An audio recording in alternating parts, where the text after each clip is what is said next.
Hi, I just want to give you a quick overview around the back end of the website and how you would manage and update content. There'll be a few other videos to follow that will go more specifically in the different types of content. But when you log into WordPress, if you've used it before, this will look pretty familiar.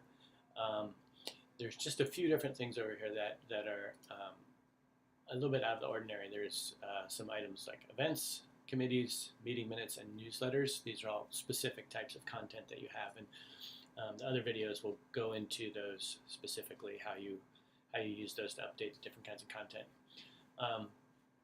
Everything else is fairly straightforward in here if you've used WordPress before. Posts, for instance, this is basically the blog function, the news function. This is where you would add a new post. Blog doesn't exactly have its own page right now. If you want to do that, we can always add that later. Right now, they just show up in the sidebar down at the bottom on what's new. And so right now, there are just a couple items here about the website. And if you have an announcement or anything, you can add it, and it will always show up in the sidebar. And that will show the first few items. I think we can take a look at how many are there just by going into Appearance, Widgets, and then this recent posts, what's happening. So this is going to grab the 3 most recent posts. And so if you wanted to change this to just 2, you could do that. Right now it's only showing 2 because there only are 2. You could change that to 2 or just 1 even, or whatever you like. So that's how that would be handled. Over here, the footer sidebar, I'll show you this while we're in here again. This is down in Appearance, Widgets, and this just handles some of the secondary types of content on the site. So over here is the contact info. This is just your post office box, an email, or a link to the contact page on the site, in case people want to just email something. And these are some other areas that are empty right now. We could always use them. It would fill in content here and here. If you want to do that, give us a call, because we might need to do some formatting depending on what it is. Anyway, that's what you see down here. So if you were to edit that address that I just showed you, this would change.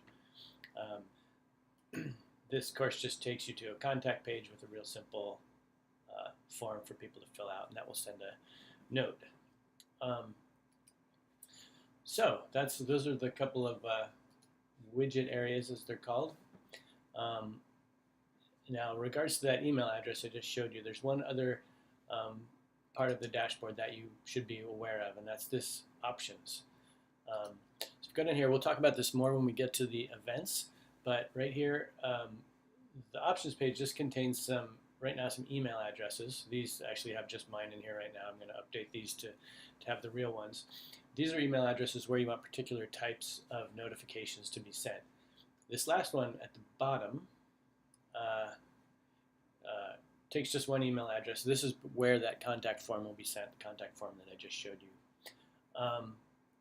And then there are 3 others. This first one is generic event signups. This is sort of by default where any event signups will go. The exception is lunch RSVPs.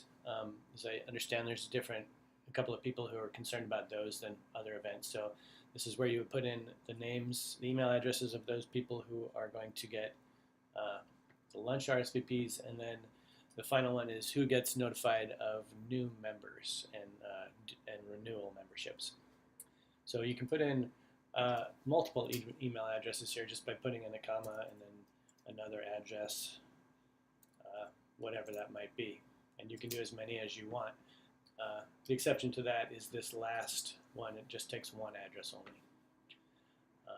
So that's it. That's kind of basic overview. And I will tell you more about this pages area where most of the content is in just a second.